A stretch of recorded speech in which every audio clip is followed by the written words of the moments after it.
இனிமையான நண்பர்களே, அன்புள்ளம் கொண்ட சொந்தங்களே, அனைவருக்கும் வணக்கம்.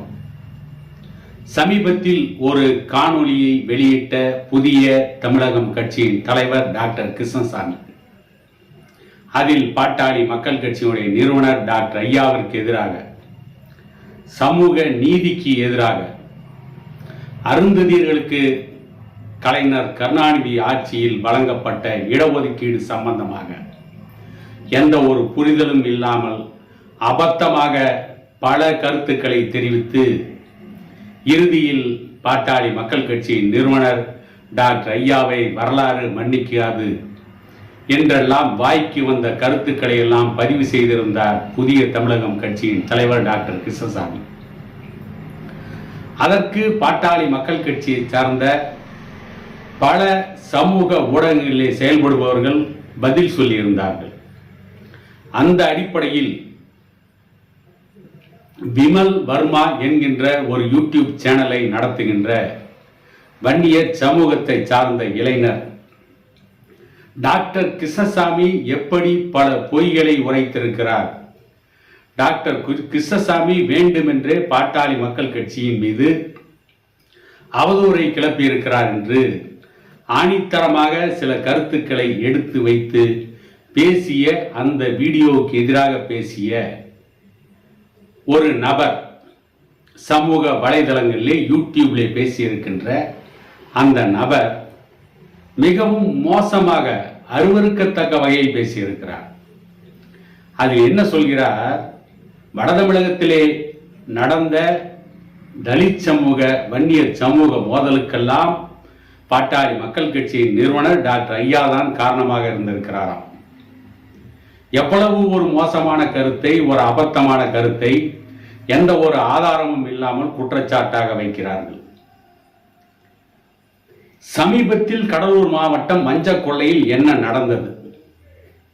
பாட்டாளி மக்கள் கட்சியின் நிறுவனர் டாக்டர் ஐயா தூண்டிவிட்டாரா, அல்லது வன்னியர் சங்கத்துடைய தலைவர் அண்ணன் பூத்தா அருள்மொழி பிரச்சனையை தூண்டிவிட்டாரா? மஞ்சக்கொள்ளை பகுதியில் ஒரு அப்பாவி வன்னிய இளைஞரை சூழ்ந்து கொண்டு கொலைவெறி தாக்குதல் நடத்தியது குடித்துவிட்டு கும்மாளம் போட்ட விடுதலை சிறுத்தைகள் கட்சியை சார்ந்த தலித் சமூகத்தை சார்ந்த சிலர். ஆக இங்கே எந்த இடத்தில் வன்னியர் சமூகத்தை சார்ந்தவர்கள் பிரச்சனைகளுக்கு காரணமானார்கள்? இல்லை, பிரச்சனைகளுக்கு காரணமானது விடுதலை சிறுத்தைகள் கட்சியை சார்ந்த தலித் சமூகத்தை சார்ந்த குடிப்பழக்கத்திற்கு அடிமையான சில மோசமான இளைஞர்கள். இது அந்த வீடியோ வெளியிட்ட அந்த சின்ன பயலுக்கு தெரியவில்லை. அரியலூர் மாவட்டத்தில் ஒரு மருந்து கடை நடத்தி கொண்டிருந்த ஒரு இளைஞரை மாமூல் தரவில்லை என்று தலித் சமூகத்தை சார்ந்த ஒரு 2-3 பேர் சேர்ந்து கொடூரமாக தாக்கி கொலை செய்திருக்கிறார்கள். அரியலூர் மாவட்டத்தில் நடந்த சம்பவம். இதற்கு யார் காரணம்? வன்னியர் சமூக இளைஞர்கள் காரணமா? பாமக நிறுவனர் டாக்டர் ஐயா காரணமா? என்ன கதை விடுகிறார்கள்? தருமபுரி மாவட்டம் நாயக்கன் கொட்டாய் பகுதியில் இளவரசன் என்கின்ற தலித் சமூகத்தை சார்ந்த ஒருவர் வாழ்க்கையின் சவால்களை எதிர்கொள்ள முடியாமல், சந்திக்க முடியாமல் கோழையாக வாழ்ந்து கொண்டிருந்த ஒரு இளைஞர், அவர் நடத்திய நாடக காதல் வெற்றி பெற முடியாமல் தோல்வியில் முடிந்ததால் வேறு வழி இல்லாமல் தண்டவாளத்தில் தலை வைத்து தற்கொலை செய்து கொண்டார்.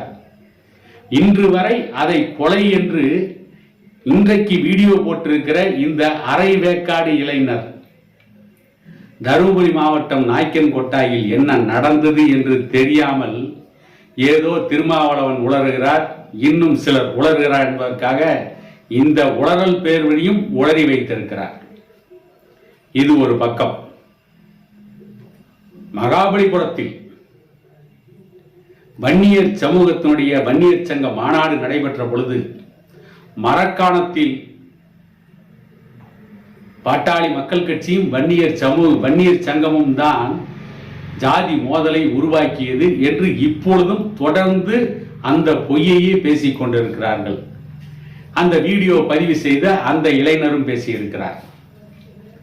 என்னவென்று கேட்டால், மரக்காணத்தில் மாநாட்டிற்கு போன வன்னியர் சமூக இளைஞர்களை தாக்கியது அந்த மரக்காண பகுதியில் இருந்த விடுதலை சிறுத்தைகள் கட்சிகளால் தூண்டிவிடப்பட்ட விடுதலை சிறுத்தைகள் கட்சியின் நிர்வாகிகள் 15 பேர் தலித் சமூகத்தை சார்ந்தவர்கள்.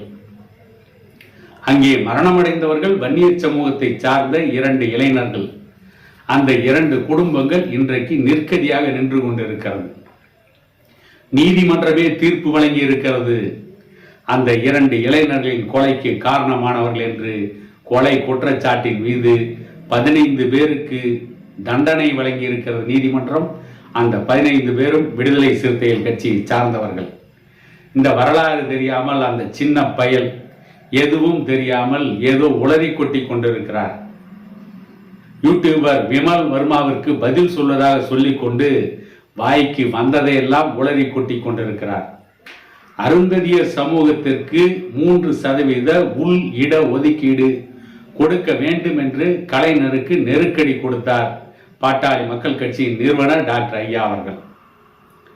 ஆகவே தலித் சமூகத்தை பழிவாங்க வேண்டும், வட தமிழகத்தில் இருக்கின்ற பறையர் சமூகத்திற்கு இடஒதுக்கீடு கிடைக்க கூடாது என்று பாட்டாளி மக்கள் கட்சி நிறுவனர் டாக்டர் ஐயா திட்டம் போட்டு தலித் சமூகத்தை வஞ்சிப்பதற்காக அருந்ததியர் சமூகத்திற்கு இடஒதுக்கீட்டை பெற்றுக் கொடுத்தார் என்று டாக்டர் ஐயாவின் மீது கிருஷ்ணசாமி சொன்ன அதே குற்றச்சாட்டை மீண்டும் இந்த வரலாறு தெரியாத இந்த அரை வேக்காட்டு இளைஞர் குற்றச்சாட்டாக சொல்லிக் கொண்டிருக்கிறார். நான் என்ன கேட்கிறேன், 3% அருந்ததியர்களுக்கு இடஒதுக்கீடு கொடுக்க சொல்லி வேண்டுகோள் வைத்தது, அதற்கு அழுத்தம் கொடுத்தது பாட்டாளி மக்கள் கட்சியின் நிறுவனர் டாக்டர் ஐயா அவர்கள். இடஒதுக்கீட்டை கொடுத்து அதற்காக அரசாணை பிறப்பித்தது அன்றைய முதலமைச்சர், இன்றைய முதலமைச்சர் மு.க. ஸ்டாலினுடைய தந்தை கலைஞர் அவர்கள். ஆகவே உன்னுடைய தந்தை தான் இடஒதுக்கீடு கொடுத்தார், அதன் மூலம் தலித் சமூகம் பாதிக்கப்பட்டது என்று ஸ்டாலினை பார்த்து கேள்வி எழுப்புவதற்கு கிருஷ்ணசாமிக்கோ அல்லது திருமாவளவனுக்கோ தைரியம் உண்டா? துணிச்சல் உண்டா? கேட்கின்ற ஆற்றல் உண்டா? ஸ்டாலினை பார்த்தாலேயே நடுங்கி நிற்கிறார்கள் திருமாவளவனும் கிருஷ்ணசாமியும். ஸ்டாலினிடம் போய் இவர்களால் அப்படி ஒரு கேள்வியை எழுப்ப முடியுமா? இன்னொன்று, இஸ்லாமிய சமூகத்திற்கு இடஒதுக்கீடு பெற்றுக் கொடுப்பதற்கும் பாட்டாளி மக்கள் கட்சியின் நிறுவனர் டாக்டர் ஐயா அவர்கள் போராடினார். நெருக்கடி கொடுத்து இஸ்லாமியர்களுக்கு முஸ்லீம் என்று ஒரு உள் இடஒதுக்கீட்டு பிரிவை உருவாக்கி அவர்களுக்கு 3.5% இடஒதுக்கீட்டை பெற்றுக் கொடுப்பதற்கும் பாட்டாளி மக்கள் கட்சியுடைய நிறுவனர் டாக்டர் ஐயா பெரிதும் உதவியாக இருந்தார், பெரிதும் காரணமாக இருந்தார். ஆகவே முஸ்லீம்களை பிளவுபடுத்த வேண்டும் என்று பாட்டாளி மக்கள் கட்சியின் நிறுவனர் முஸ்லீம்களுக்கு இடஒதுக்கீட்டை பெற்றுக் கொடுத்தார். அல்லது இந்துக்களை பிளவுபடுத்த வேண்டும் என்று முஸ்லீம்களுக்கு இடஒதுக்கீடை பெற்றுக் கொடுத்தார் என்றும் இவர்கள் சொல்வார்களா? நாம் இன்னொன்று விஷயத்தை பலமுறை தெளிவுபடுத்தி இருக்கிறோம். அருந்ததியர் சமூகத்திற்கு 3% இடஒதுக்கீடு கொடுத்தார்களே, அந்த அருந்ததியர் சமூகத்தை சார்ந்தவர்கள் மாட மாளிகைகளில் கூட கோபுரங்களில் வாழ்ந்து கொண்டிருக்கிறார்களா? பெரிய மிட்டா மிராசுகளாக, நிலக்கிழார்களாக, ஜமீன்தார்களாக கோடிகளிலே புரண்டு கொண்டிருக்கிறார்களா? இதற்கு கிருஷ்ணசாமியோ அல்லது கிருஷ்ணசாமிக்கு ஆதரவாக பேசுகிறோம் என்று சொல்லி யூடியூபர் விமல் வர்மாவிற்கு எதிராக பேசுவதாக காட்டிக்கொண்டு பாட்டாளி மக்கள் கட்சியின் நிறுவனர் டாக்டர் ஐயாவின் மீது புழுதி வாரி தூற்றுகின்ற அந்த யூடியூப் இளைஞர், அந்த யூடியூபிலே பேசிக் கொண்டிருக்கின்ற அந்த அரை வேக்காட்டு இளைஞர், அரசியல் அரிச்சுவடை கூட தெரியாத அந்த அற்ப பதர், சமூக நீதியை பொறுத்தவரை அந்த இளைஞர் ஒரு நிர்மூடன். அவர் நான் கேட்கின்ற இந்த கேள்விக்கு அருந்ததியர்கள் சமூகத்திலே என்ன நிலையில் இருக்கிறார்கள்? விளிம்பு நிலையில் இருக்கிறார்களா அல்லது முதல் நிலையில் இருக்கின்ற பார்ப்பனர்களோடு பொருளாதாரத்தில், கல்வி, வேலை வாய்ப்பில் போட்டியிடுகின்ற நிலையில் இருக்கிறார்களா? தெருவோரத்தில் தெருக்கோடியில் அமர்ந்து செருப்பு தைக்கும் தொழிலாளியாக வாழ்க்கை நடத்தி கொண்டிருப்பவர்களுக்கு கொடுக்கப்பட்ட இட ஒதுக்கீட்டுக்காக கிருஷ்ணசாமியும் திருமாவளவனும் அருந்ததியர்களுக்கான இடஒதுக்கீட்டுக்கு எதிராக நிற்கிறார்கள் என்றால் இவர்கள் விளிம்பு நிலை மக்களுக்காக போராட வந்தவர்களா? இவர்கள் அம்பேத்கரியத்தை காப்பாற்ற வந்தவர்களா? இவர்கள் பெரியாரியத்தை போற்ற வந்தவர்களா? அதே பட்டியல் சமூகத்தில் 15% இடஒதுக்கீடு தென் தமிழகத்தில் இருக்கின்ற தேவேந்திர குல வேளாளர் சமூகத்திற்கு வட தமிழகத்தில் இருக்கின்ற மற்ற தலித் சமூகங்களுக்கும் இருக்கிறது. அந்த 15% இடஒதுக்கீட்டை இன்று வரை அவர்கள் அனுபவித்துக் கொண்டிருக்கிறார்கள். அதையெல்லாம் லாவகமாக மறைத்துவிட்டு கிருஷ்ணசாமி பேசுகிறார். அந்த கிருஷ்ணசாமிக்கு முட்டுக் கொடுக்கிறோம் என்று சொல்லி ஒரு மூதேவியும் பேசுகிறது. ஒரு விளிம்பு நிலை மக்களுக்கு கிடைத்த அந்த 3% உள் ஒதுக்கீடை கூட இவர்களால் ஜீரணிக்க முடியவில்லை, இவர்களால் ஏற்றுக்கொள்ள முடியவில்லை என்று சொன்னால் இவர்கள் எப்படி சமூக நீதிக்கு ஆதரவாக இருப்பார்கள்? இவர்கள் சமூக நீதிக்கு எதிரான மனநிலையில் தான் இருப்பார்கள். மாஞ்சோலை தேயிலை தோட்ட தொழிலாளர்களுக்கு ஆதரவாக போராட போய் நின்றாரே இதே டாக்டர் கிருஷ்ணசாமி, அன்றைக்கு டாக்டர் கிருஷ்ணசாமிக்கு ஆதரவாக வட தமிழகத்திலிருந்து எழுந்த மிகப்பெரிய ஆதரவு குரலுக்கு சொந்தக்காரர் பாட்டாளி மக்கள் கட்சியின் நிறுவனர் டாக்டர் ஐயா என்பதை இந்த அற்ப பதருக்கு தெரிந்திருப்பதற்கு நியாயமில்லை. வட தமிழகத்திலே ஜாதி கலவரம் பெரிய அளவில் மூண்டுவிட டாக்டர் ஐயா தான் காரணம் என்று எந்த ஆதாரமும் இல்லாமல் இட்டுக்கட்டி சொல்லிக் கொண்டிருக்கிறார்களே.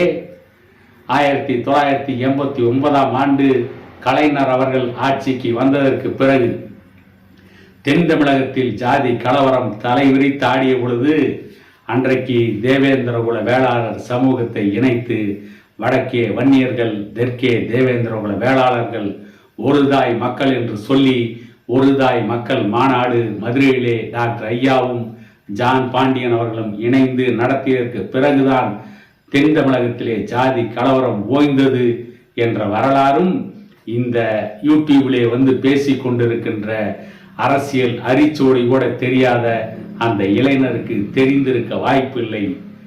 உள்ளபடியே உண்மையான வரலாறை படித்துவிட்டு வந்து பேசுங்கள். ஏதோ யூடியூப் தளம் கிடைத்து விட்டது என்பதற்காக வாய்க்கு வந்ததையெல்லாம்